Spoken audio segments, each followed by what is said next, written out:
Did your mother talk about the journey from Hong Kong? Never.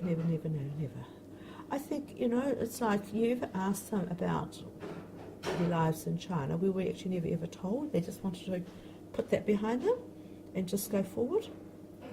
And it wasn't until we went back to China in 1997, went back to the village, did we talk to the old women there and some relations there,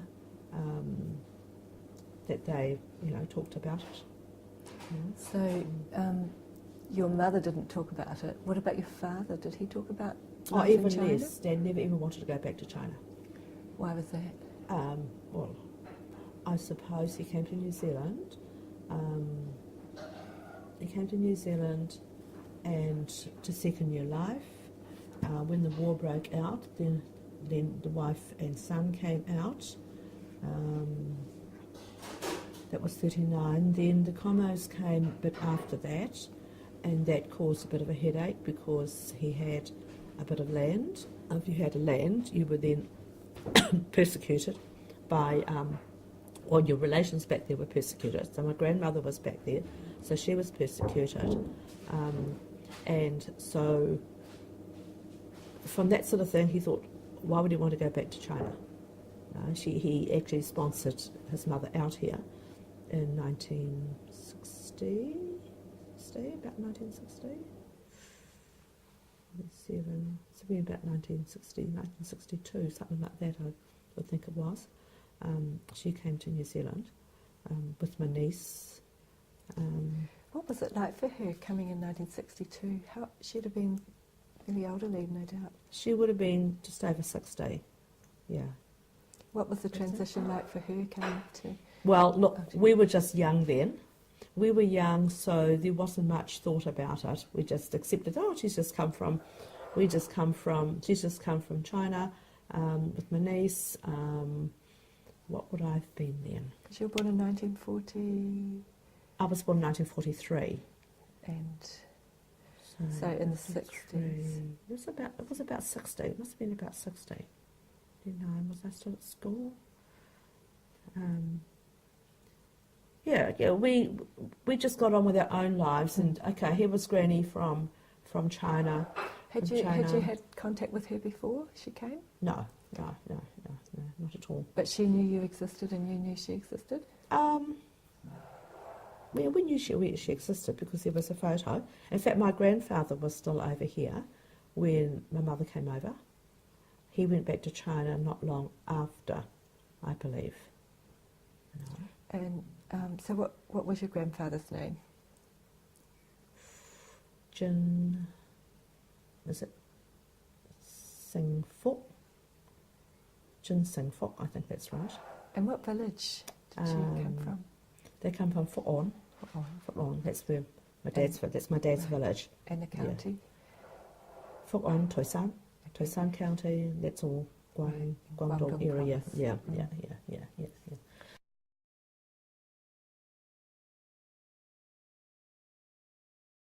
My mother's name, I don't know who gave her Western name, but her name was Wong Yu Zhong. And she was born in China. No, she was born in New Zealand. I forgot about that. She was born in Wanganui on the 2nd of December 1913 and taken back to China like they did in those days when she was 2 years old. She was the youngest in the family. They were taken back for an education, and then she came back when she was married. So your mother was born in Wanganui, but she went back to China around age 2. The whole family were taken back. Oh, yes. Okay. And so what village were they taken back to? Gualiang.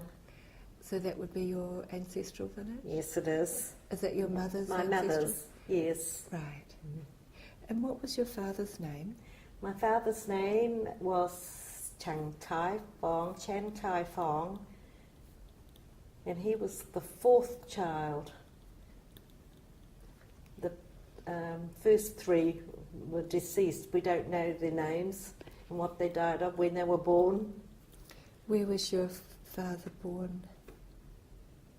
Well, I don't seem to. All I can remember was that he was 7 years older than my mother. If she was born in 1913, that would have been about 1906. And What Helen do you dug know, up. was he born in China or? Born in China, yes. And do you know the name of the village where he was then born? Hagi, And Jiangshan Hagi, yes. So, would you like to talk about how your mother and father may have met? Yes. Well, according to legend, and I've already recorded this once when we had the Wong reunion and everybody had a little laugh. My father came out purported to be the age of 7, but actually he was 11. But according to future digging around, they said he was 15. But with the photo that is there, he's not 15. He would be more 11. Yes. So Yes. this photo, is this from poll tax certificate? I'm not sure. archives? We're just looking at a photograph Yes, here, yes. and it's headed Chan Kai Fong. Yes. And down the bottom it says from poll tax certificate. So it archives. must be. I mean, Helen got that out. No, we had the photo, but she must have seen it Right. somewhere. I don't know. And that was so then Helen anyway, Wong? then he went back to China to look for a wife. You see, that's what they did in those days. And I don't know. There must have been family, friends or something like that. That's how they did it all. And so my mother was meant to be on a corner with my grandfather. She didn't know anything about it. And my father came along, to give her the once-over, as it were. And must have said, oh, well, she'll do. And that was it. And where were they when this would have happened? They must, they were probably in Guangdong, or I don't know. They would have been probably in the village. And so, I don't know whether it happened with my parents, but listening to my mother-in-law, they just exchanged red paper, with bits, you are betrothed to somebody, even though you're only 2 years or 3 years old, they do that. How old were they, do you think, when they were? Well, my betrothed? mother would have been 16 when my father came, because she was married at 17.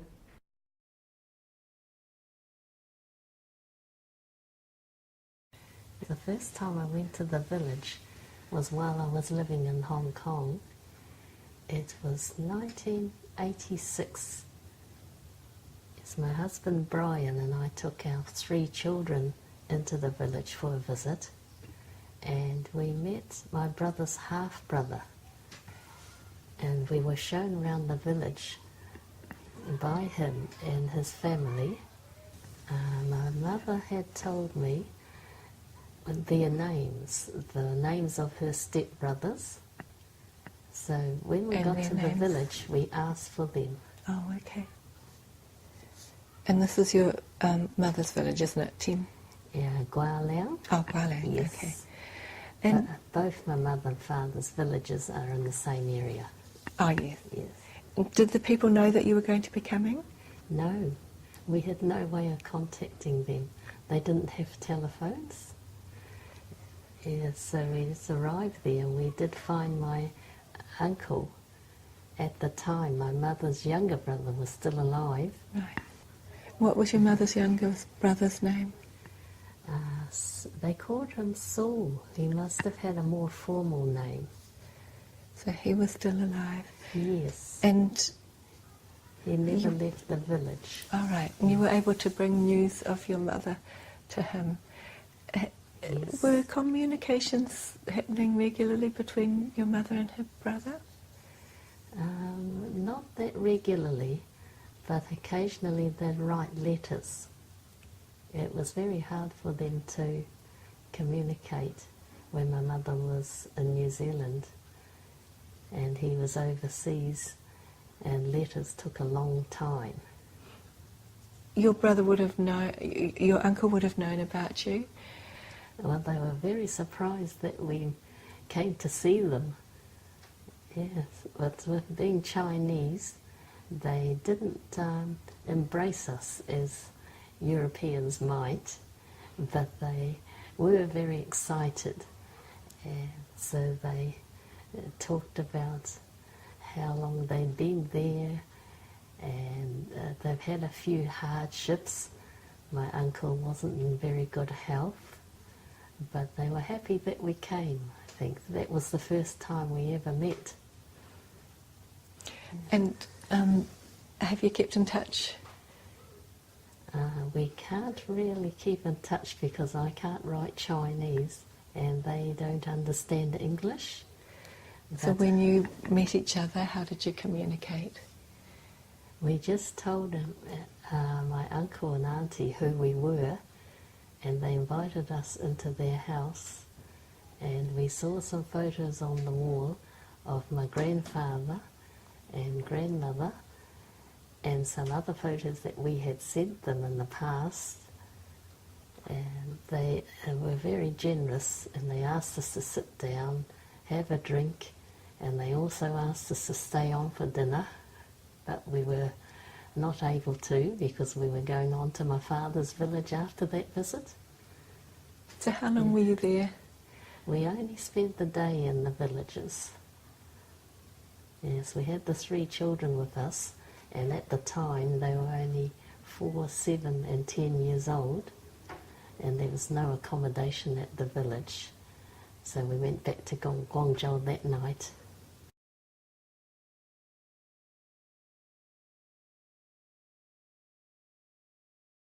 I'd like to know a bit more about the kinship relationship. How was it carried on and what did it include? It was very, very close, and it included strong bonds of trust, and it's like Māori whānau system, and you're related by marriage, and you come from this village or that village, and there are just links that were very, in New Zealand, were very close because they were your kinsmen. Would it be like family? They're like your tribe, your iwi or your whānau. Not your family, but we had no other cousins, uncles, aunties, any of that here. And so, in a sense, they were our closest connections in terms of relationships. So it was sort of like a satellite family away from China. Yeah, very much so. Very, very strong. And I think Jiangxing were the same with their groups, and Siap and Tai San and Punyi. They were very different. Oh, right. We were very aware of the differences in the dialect and the way they were. They were. So I had quite a number of Chinese girls in my class and boys, and that we went to Chinese school. But we knew how different we were. But we knew how commonly we were associated with anyone who spoke our dialect. There was just a difference. What's the name for your dialect? It's Zhongshan, I suppose, Zhongshanwa. Or in fact, there are 2 distinct dialects in Zhongshan, and one is called Longdo, and Longdo and Longdo. And Longdo is very different from standard Cantonese. So anyone who spoke Longdo, you just identify straight away as one of these Longdo people. And Would that bring you closer? Yeah, very much so. And Longdo was the just standard Cantonese who spoke just like other Cantonese people. It was more, more like the city standard Chinese. Was Longdo identified you as from a certain area, and probably a rural area. Yeah, no, it was very, very strong. Was the difference very different, the dialect? Yeah, very different. For example, if I said yam cha to you, in standard Cantonese, we'd say ngim da. Or I said the numbers to you, yat yi sam si lok chat bak gao sap. We'd say it ni sam si lek chit bat Gao sat.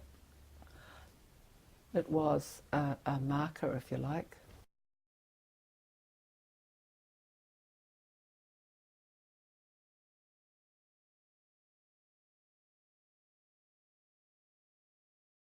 Do you know the village your grandfather came from? Sungai village. And that's, you mentioned that your father is from there. No, Where was your father born? all my late grandfather's children, which is my uncles and aunties and my future father was amongst that, were born in Wellington, all of them. They were the first generation to be born in New Zealand. And what era was that again? Well, the first child was born in 1898, so there were 5 sons and 3 daughters to that marriage. So the last one was born in 1907, which was a girl. And do you know any of their names?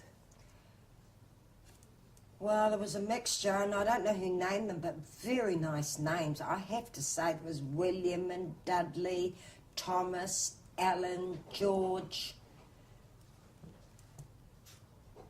Arlene, Winnie, and Doris. And 1 or 2 had Chinese names, of course, but no, they were given English names. What would have been involved in disinterring the bones of the Jiangsang men? Well, this last interment that my grandfather handled happened in about the 11th of October 1902, which was only about 2 weeks before the Ventnor left Wellington to take nearly 500 deceased home to China. And of course, tragedy struck. Do you know which cemeteries that the bones came Yes, from? Karori Karori Cemetery. Karori. And any other cemeteries? No, the records that I have is all from there.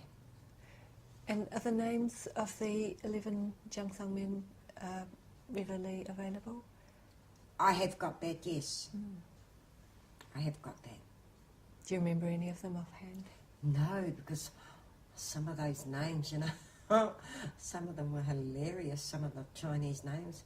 Well, not that it was Why their were they fault. hilarious? Well, it's just the way that the Europeans might have put it together, and Okay, it sounds okay. right Right. hard case, but it's not the little Chinaman's fault, for goodness sake. I suppose they couldn't speak English, not a word of English, and maybe had an interpreter of some sort, and then he tried to explain it to the European, and they probably thought, oh, well, that'll do, you know, and that's how it was done, I suppose. You mentioned that the Chinese were called the fearful race. Yes, the fearful race, not because they were cowards, not at all. They were very humble people, and they didn't like to cause any trouble. So they just went along with everything just to keep the peace. And that's probably why they were picked on. But they were, as I said, peaceful people.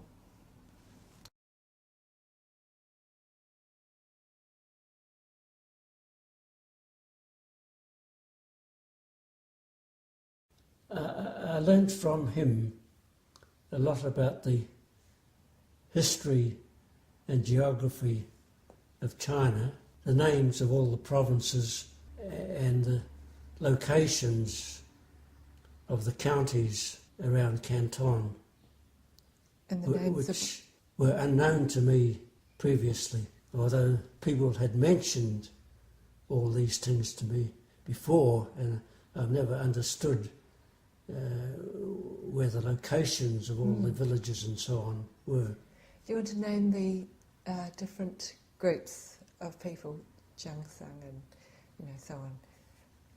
Well, I learned from him the different counties, our own county of Jiangsing, where the Punyu and Siap people came from, which I never knew before, and also the names in Cantonese all the Chinese provinces.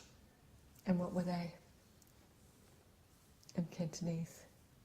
Such as Guangdong, Guangxi, Sichuan, so on. So that must have been very satisfying to learn that. You were very interested in it. Yes, if you look at the atlases that we have in English, it's difficult to know what the real names of the provinces are because they've been anglicised. So he was able to explain to you in Cantonese and with the correct pronunciations, is that it? Where they were and what they were called. Yes. Yeah. So how many of those do you remember? Well, I know them all by now. Can you just say it on tape, all of them? You want the whole lot? Yeah.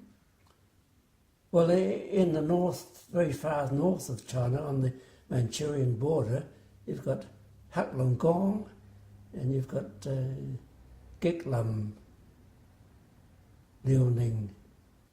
In the north there, you've got Inner Mongolia, known as Noi Monggu, and then you've got Gamsok, What's the English name for that?